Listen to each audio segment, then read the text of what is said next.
শুভ সন্ধ্যা বন্ধুরা। আজকে আমি ইঁচড় চিংড়ি করব। ইঁচড়গুলো কেটে নিয়েছি। এছাড়া লাগছে পেঁয়াজ বাটা, আদা বাটা, রসুন বাটা, কাঁচা লঙ্কা বাটা, সাদা জিরের গুঁড়ো আর কাশ্মীরি রেড চিলি পাউডার। আলু নিয়েছি টুকরো টুকরো করে, ইঁচড়টা সেদ্ধ করে নিয়েছি। এছাড়া চিংড়ি মাছ বেছে নিয়েছি। তেলের মধ্যে চিংড়ি মাছটা ভেজে নিচ্ছি।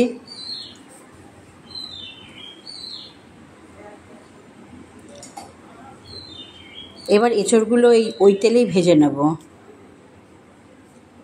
এঁচড়গুলো একটু ভালো মতন ভেজে নিয়ে তুলে রাখবো। এবার কড়াইতে সামান্য তেল দিয়ে আলুগুলো ভেজে নেব। এবার এতে পেঁয়াজ বাটা দিচ্ছি, আদা বাটা, রসুন বাটা, কাঁচা লঙ্কা বাটা, কাশ্মীরি রেড চিলি পাউডার আর সাদা জিরের গুঁড়ো, লবণ স্বাদ মতন, হলুদ স্বাদ মতন দিয়ে ভালো করে মশলাটাকে কষাবো। এবার টমেটো কেটে রেখেছিলাম, টমেটো দিয়েছি।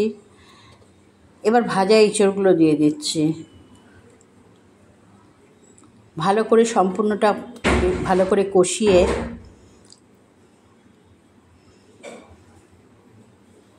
এবার জল ঢেলে দিয়েছি।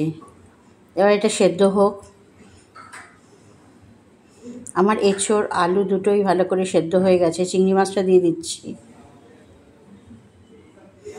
এবার সামান্য টেস্টের জন্য একটু চিনি দিয়েছি।